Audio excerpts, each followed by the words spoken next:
Dear colleagues, excellencies, before we conclude this session of the general debate, I would like to tell you that one delegation has requested to exercise the right of reply.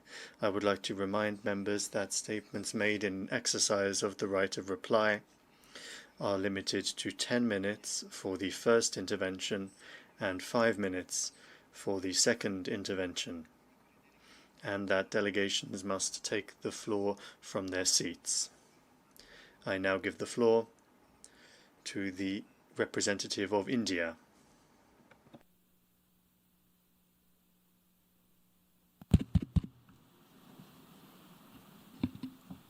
Mr. President, we exercise our right of reply to one more attempt by the leader of Pakistan to tarnish the image of this august forum by bringing in matters internal to my country and going so far as to spew falsehoods on the world stage. While such statements deserve our collective contempt and sympathy for the mindset of the person who utters falsehood repeatedly, I am taking the floor to set the record straight. Regrettably, this is not the first time the leader of Pakistan has misused platforms provided by the UN to propagate false and malicious propaganda against my country, and seeking in vain to divert the world's attention from the sad state of his country, where terrorists enjoy free pass while the lives of ordinary people, especially those belonging to the minority communities, are turned upside down. Mr. President, member states are aware that Pakistan has an established history and policy of harboring, aiding, and actively supporting terrorists. This is a country which has been globally recognized as one openly supporting, training, financing, and arming terrorists as a matter of state policy. It holds the ignoble record of hosting the largest number of terrorists proscribed by the UN Security Council. Mr. President, we marked the solemn occasion of the 20th anniversary of the 9/11 terror attacks just a few days back. The world has not forgotten that the mastermind behind that dastardly event, Osama bin Laden, got shelter in Pakistan. Pakistan leadership continues to glorify him as a martyr. Regrettably, even today, we heard the leader of Pakistan trying to justify acts of terror. Such defense of terrorism is unacceptable in the modern world. We keep hearing that Pakistan is a victim of terrorism. This is the country which is an arsonist disguising itself as a firefighter. Pakistan nurtures terrorists in their backyard in the hope that they will only harm their neighbors. Our region, in fact, the entire world, has suffered because of their policies. On the other hand, they are trying to cover up sectarian violence in their country as acts of terror. Mr. President, this is also the country that still holds the despicable record in our region of having executed a religious and cultural genocide against the people of what is now Bangladesh. As we mark the 50th anniversary this year of that horrid event in history, there is not even an acknowledgement, much less accountability. Today, the minorities of Pakistan, the Sikhs, the Hindus, the Christians, live in constant fear and state-sponsored suppression of their rights. This is a regime where anti-Semitism is normalized by its leadership and even justified. Dissenting voices are muzzled daily, and enforced disappearances and extrajudicial killings are well documented. Mr. President, unlike Pakistan, India is a pluralistic democracy with a substantial population of minorities who have gone on to hold highest offices in the country, including as President, Prime Minister, Chief Justices, and Chiefs of Army Staff. India is also a country with a free media and an independent judiciary that keeps a watch and protects our Constitution. Pluralism is a concept which is very difficult to understand for Pakistan, which constitutionally prohibits its minorities from aspiring for high offices of the state. The least they could do is introspect before exposing themselves to ridicule on the world stage. Finally, Mr. President, let me reiterate here that the entire Union territories of Jammu and Kashmir and Ladakh were, are, and will always be an integral and inalienable part of India. This includes the areas that are under the illegal occupation of Pakistan. We call upon Pakistan to immediately vacate all areas under its illegal occupation. Mr. President, allow me to be categorical about India's position. We desire normal relations with all our neighbors, including Pakistan. However, it is for Pakistan to work sincerely towards creating a conducive atmosphere, including by taking credible, verifiable, and irreversible actions to not allow any territory under its control to be used for cross-border terrorism against India in any manner. I thank you, Mr. President. I thank the distinguished representative of India, and I now give the floor for 10 minutes to the distinguished representative of Pakistan. My delegation is exercising its right of reply in response to the statement made by the Indian representative. Jammu and Kashmir neither is a so-called integral part of India, nor is it India's internal matter.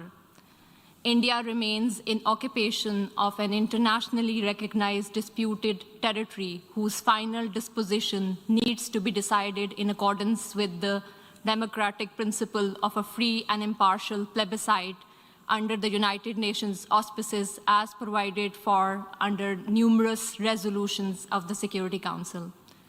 In order to divert attention from ever-increasing international condemnation of India's widespread and escalating human rights abuses in Indian illegally occupied Jammu and Kashmir, India continues to level baseless allegations and rely on outright lie and obfuscation.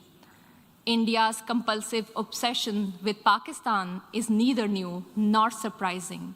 It has permeated its ruling elite and governance structures. But there is a method to this obsession, as it underpins India's electoral and foreign policy under the ruling RSS-BJP Hindutva-inspired government. The EU Disinfo Lab has graphically revealed how India has deployed such tools of deflection, deception, and disinformation against my country, including at the United Nations. Mr. President, India's violation of human rights in Indian-occupied Jammu and Kashmir are well documented in the 2 reports of the High Commissioner for Human Rights. Since 5 August 2019, the High Commissioner has urged India to unlock the situation and fully restore the rights that are currently being denied to the people of the occupied territory. Several special rapporteurs and mandate holders have also termed the human rights situation in Indian illegally occupied Jammu and Kashmir in a, quote, free fall, unquote. Major human rights organizations, including Human Rights Watch and Amnesty International, have expressed similar serious concerns about India's human rights violation, including in the occupied territory. Not surprisingly, Indian authorities have failed to respond to any of these communications. In fact, a witch hunt has been launched against those who dare to report these crimes. Only last year, Amnesty International ceased work in India, citing constant harassment at the hands of the government. The government of Pakistan has recently released a comprehensive and well-researched dossier containing the entire range of gross, systematic, and widespread violations of human rights being perpetrated by Indian security forces in the occupied territory. We call upon the international community to take cognizance of the compelling evidence and hold India accountable for the heinous crimes. If India has nothing to hide, it must accept a United Nations Commission of Inquiry and agree to implement the Security Council resolutions stipulating a plebiscite to enable the people of Jammu and Kashmir to exercise their right to self-determination. Mr. President, as for India's use of the canard of terrorism, regurgitating stale arguments that are typical of all occupiers, let me emphasize that India itself is the principal perpetrator, sponsor, financer, and abettor of terrorism in the region. Today, India is involved in at least 4 different types of terrorism. First, India is resorting to state terrorism to suppress the people of Indian illegally occupied Jammu and Kashmir. Since 1989, Indian occupation forces have killed more than 96,000 Kashmiris, widowed around 23,000 women, and used rape as a weapon of war and orphaned more than 108,000 children. Second, it is funding and supporting terrorist organizations like the TTP, which are involved in numerous cross-border terrorist attacks against Pakistani military and civilian targets. Over the last decade, thousands of Pakistanis have lost their lives or have been injured as a result of these Indian-sponsored terrorist attacks. Pakistan has shared irrefutable evidence of Indian involvement in supporting and sponsoring terrorism with the international community. Third, India is financing and organizing mercenary terrorist organizations against Pakistan to impede economic growth and prosperity of the region. India's National Security Advisor, Mr. Ajit Dole, has publicly admitted supporting and financing of such mercenaries. The captured Indian spy, Kulbhushan Jadhav, has also confessed to organizing such terrorism in Pakistan. Fourth, India is being guided by a supremacist ideology that has mainstreamed Islamophobia and bigotry against minorities, particularly Muslims, in its political discourse. The RSS is one of the oldest fascist movements in the world, enjoys state protection, patronage, and support by BJP, the ruling party in India. It was RSS which was responsible for pogrom in Gujarat in 2002, which killed over 2,000 innocent Muslim children, women, and men. These anti-Muslim pogroms were later repeated in Mumbai and Delhi. One cannot expect anything new from the purveyor of Hindutva. In today's incredibly intolerant India, the 200 million strong Muslim minority faces frequent lynching by cow vigilantes, pogroms by RSS thugs with official complicity, discriminatory citizenship laws to disenfranchise Muslims, and a concerted campaign to destroy mosques and the rich Muslim heritage of India. Mr. President, for the edifice of fascism is in an advanced stage of construction in India today. The Hindutva order of the ruling party has created an atmosphere of fear among all minorities, including Muslims, Christians, Sikhs, and Dalits. The Indian delegation would do well to reflect on the deeply troubling trajectory their state is embarked upon, rather than indulging in patent falsehood about Pakistan. India must realize that it has continuously and miserably failed to suppress Kashmiris living under its occupation from demanding their inalienable right to self-determination. I thank you.